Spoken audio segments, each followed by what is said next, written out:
Hello, स्वागत है आपका हमारे कैसे क्लासेस के ऑनलाइन यूट्यूब चैनल पर। आज हम लोग अधिकारों की सीरीज में पुणे जो अंतिम वाला अधिकार था, संवैधानिक उपचारों का अधिकार है, वो लेके आए और इसमें हम लोग टिप वाइज जो 5 प्रकार की जो लेख जारी करता है उसके बारे में चर्चा करें। इससे पहले हम लोग इस संवैधानिक उपचारों का जो अधिकार है इसके बारे में क्या स्थिति और क्या बताया गया और किसकी वजह से इनको अपने अधिकारों में जगह दी गई, तो ये सारी जानकारी हमको पहले पढ़ना बेहद जरूरी था। ठीक है ना।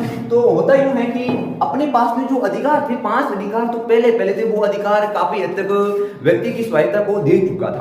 परंतु अब देखो ये मामला ये हो जाता है कि अब देखो डॉक्टर भीमराव अम्बेडकर की हम लोग बात करते हैं, जैसे बाबा साहब की बात करें। बाबा साहब को कहा गया कि यदि आप लोग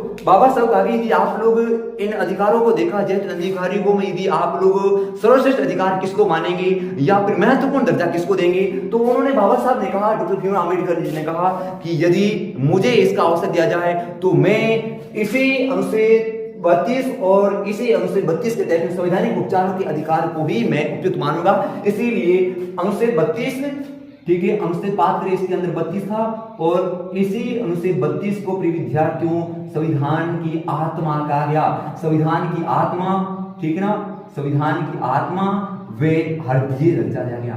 ठीक है, हृदय वे आत्मा, ये डॉक्टर भीमराव अम्बेडकर जी ने कहा था। संवैधानिक उपचारों का अधिकार यानी इनको डॉक्टर भीमराव अम्बेडकर ने कहा, ये कौन सा है, ये अनुच्छेद 32 है, ये संविधान की आत्मा है और ये संविधान का हृदय भी कहते हैं। कहने का मतलब ये होता है कि इस संवैधानिक उपचारों के अधिकार के बगैर बाकी वाले जितने भी अधिकार हैं वो अधिकार किसी काम के नहीं।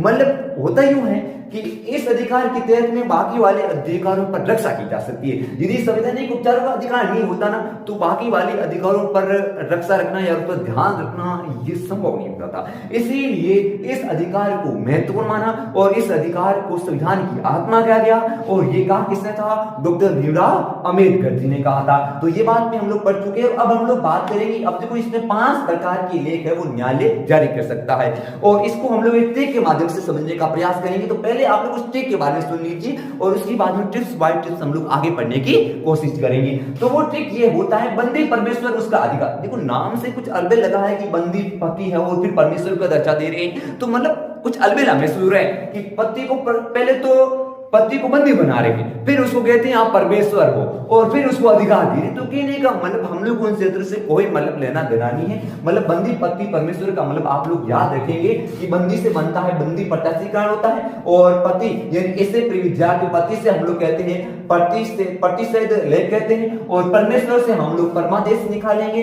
और उसके बाद उसका का मतलब होता है हम लोग उस प्रेशर निकालेंगे और उसके बाद अधिकार है उसको अधिकार प्रसा लेख के नाम से बनाने का काम करेंगे। तो समझ में आ गया, बंदी पति परमेश्वर उसका अधिकार। ठीक है ना।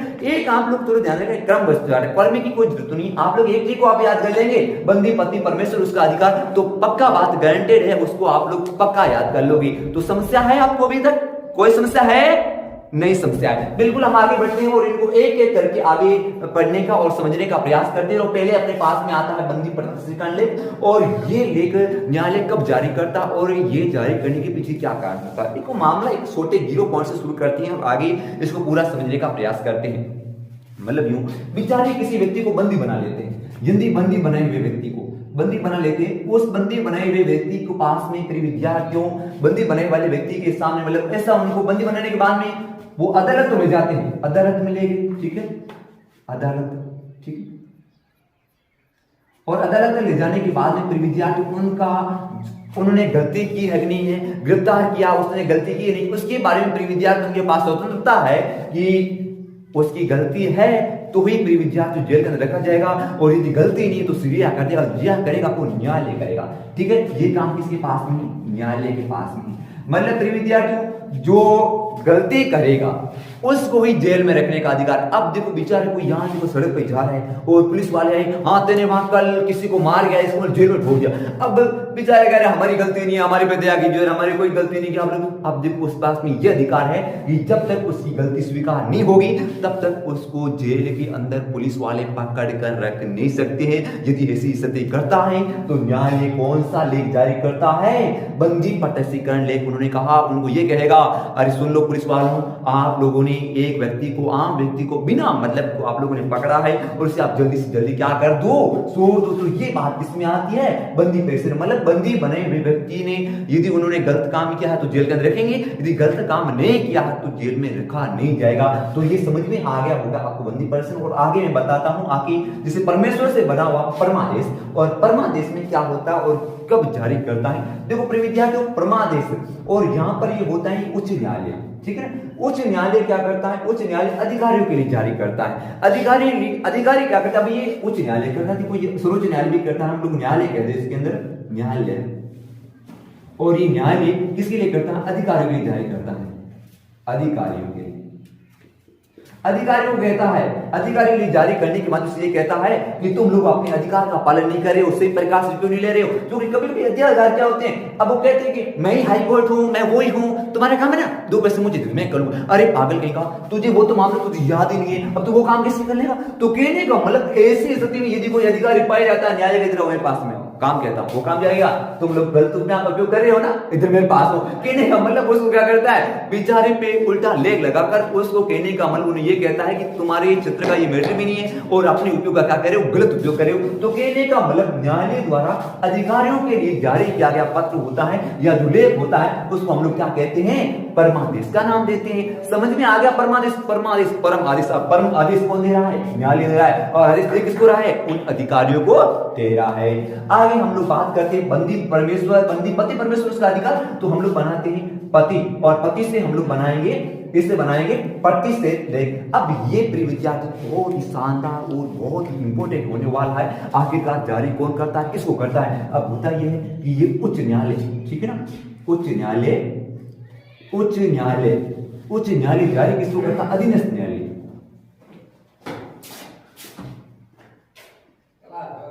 अधीनस्थ न्यायालय है, अधीनस्थ न्यायालय उसके जो उच्च न्यायालय के जो अधीन न्यायालय उसके लिए जारी करता है। अब होता ये, अब प्रतिशत लेख में ये कहेगा, उनको ये कहेगा कि ये आप लोग उसमें आप लोग गलत काम करें क्योंकि यहाँ पे दायरे का है नहीं। मतलब प्रिय विद्यार्थी तो मामला तो उच्च न्यायालय का, अधीनस्थ न्यायालय वाले क्या करें? 2 पैसा हमको दे दो, आपका मामला ये सब बड़ा सा। क्योंकि आप वैसे भी वहां जाओगे, किराए में तो जाना है भाई, किराया आप दोगे, वहां जाओगे, बस में देखो, वकील को सुनोगे, वैसा वैसा करो, अब क्या करो, पैसा मुझे दे दो। और वो अब ये बात ही उच्च न्यायालय को ध्यान पड़ जाता है, काम चोरी किसकी? अधीनस्थ न्यायालय की। तो अधीनस्थ न्यायालय इधर मेरे पास में आओ, किसको बुलाएगा? अधीनस्थ न्यायालय को बुलाएगा, उच्च न्यायालय वाला बुलाएगा, उनके लिए जारी करेगा कि आप लोग है वो सही प्रकार से अपने अधिकारियों का उपयोग नहीं ले रहे हो, ये मामला तुम्हारा है, मतलब कहती हूँ ये मैं काम करूंगा। तो ऐसी स्थिति में होता है वो कौन सा लेख जारी करता है? न्यायालय प्रतिषेध लेख जारी करता है, ठीक है ना। ये तो बात हो जाती है इसमें। अब तो आप समझ ही गए होंगे प्रतिषेध में क्या होता है? उच्च न्यायालय द्वारा अधीनस्थ न्यायालय के लिए जारी किया जाने वाला लेख होता है, उसको हम लोग किस नाम से जानेंगे? प्रतिषेध लेख के नाम से जाने। और ये आप लोग ट्रेक के अंदर आराम से देख सकते हो। उसके बाद यहाँ पे आता है उत्प्रेषण लेख, और इसको हम लोग क्यों वारंटों के नाम से वो भी हम लोग इसके बारे में कह सकते हैं। तो इसमें क्या होता है? ये भी बड़ा रोमांचक है और काफी एक समझाने वाला है। और इसमें होता उत्प्रेषण लेख में, उत्प्रेषण लेख में बात करें तो ये विशेष रूप से उत्प्रेषण लेख के अंदर हम लोग बात करें, ये लेख विशेष रूप से न्यायालय के द्वारा क्या होता है? मतलब उस अधिकार क्षेत्र की बात होती है, अधिकार क्षेत्र, अधिकार क्षेत्र, ठीक है ना। मतलब होता ये वही बात अभी हम लोग बात करें न्यायालय का मामला ये कि उच्च न्यायालय का मेल होता है, ठीक है, और न्यायालय छोटे वाला न्यायालय उसका इस्तेमाल कर लेता है तो मामला गड़बड़ हो जाए। इसलिए प्रीविद्या स्टूडेंट ने कहा गया कि आपके क्षेत्र में जितना कवरेज क्षेत्र में वही आप मामला अपना, बाकी वाला मामला मत। तब तो ये था उत्प्रेषण। अब आता है अधिकार प्रसारित, और ये बहुत इंपॉर्टेंट है। ये क्या करता है? ये वापस गलत लिखो आज प्रतिवाद को नहीं होता है, मतलब जिनके पास पदाधिकारियों के पास में होता है, पदाधिकारी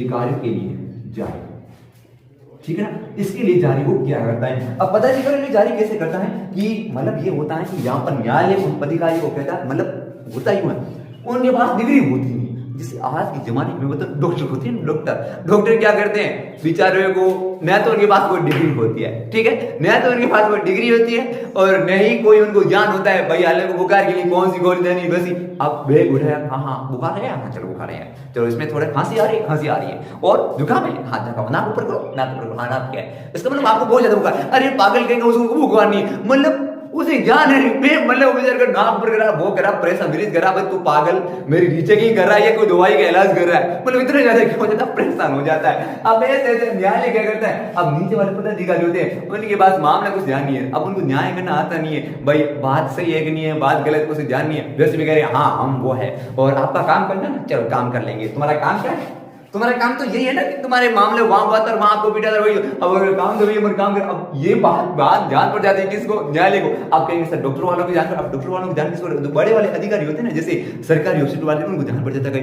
एक फर्जी वाला डॉक्टर है वो इलाज कर रहा और ऐसे में बेचारों की एक ही मौत, ऐसी मौत आप ही जानते हैं वैसी बहुत ज्यादा होती है, तो ऐसे वाले हैं जो आप झोला साहब डॉक्टर कहते हैं, झोला साहब वाला। अब ऐसा नहीं झोला साहब वाले तो, अब हालांकि मैटर बहुत लंबा हो रहा है, झोला साहब वाले ऐसा नहीं कि बहुत बड़ा झोला है वो साफता रहता है और इसीलिए झोला साहब कहीं मतलब होता ही है, उनके पास में योग्यता नहीं है और बिना योग्यता के वो क्या कर सकता है, मैं कहता हूं काम कर सकता है, तो बिना योग्यता वाला अब ऐसे ही पदाधिकारी से काम देगा तो उस पर न्यायालय, अब ये लेख भी जारी कौन करेगा, न्यायालय करेगा, ठीक है, ये काम भी कौन करेगा, न्यायालय करेगा और न्यायालय ये कहेगा कि आपके पास में ये अधिकार नहीं है, आपके पास में ये कोई पद नहीं और आप ऐसे कामों को मत कीजिए, और ऐसी स्थिति बात होती है, ये बात समझ में आती है किसके लिए, ये अपना कौन सा लेख कहता है, अधिकार परसा लेख कहते हैं, जिसको सेंट्रो और राइली के नाम से भी जानते हैं। तो समझ में आ गया होगा आपको बंदी पति परमेश्वर उसका अधिकार के बारे में कि आखिरकार ये क्या होता है और ये संवैधानिक उपचार है क्या कहते हैं। विद्यार्थियों में एक बात बता दूं शानदार आपको, ये संवैधानिक उपचारों का जो अधिकार है ये विशेष रूप से बाकी वाले जो अधिकार थे उनकी रक्षा करने का काम करता है, ध्यान रखना ये रक्षा का काम भी करता है, ठीक है ना, रक्षा का काम कौन सा अधिकार करता है भाई, संवैधानिक उपचारों का। देखो उपचार हम लोग यूं में कहें उन अधिकारों को क्या दवाई कहते हैं, ठीक है, दवाई, हालांकि दवाई से कोई मतलब नहीं है पर दवाई का भी काम इसका होता है। तो समझ में आ गया होगा बंदी प्रतिष्ठीकरण, परमादेश, प्रतिषेध लेख, उत्प्रेषण लेख और अधिकार परसा लेख, और ये बहुत शानदार है और ये था आपका हमारा जैसे संवैधानिक उपचारों का अधिकार। उम्मीद करता हूं कि ये टॉपिक आपको बहुत शानदार से समझ में आया होगा, और ये समझ में आया है तो एक बार जरूर इस चैनल के लिए सब्सक्राइब जरूर कीजिए और लाइक कीजिए और शेयर भी कीजिए। फिर मिलते हैं नई क्लास में। जय हिंद, जय भारत।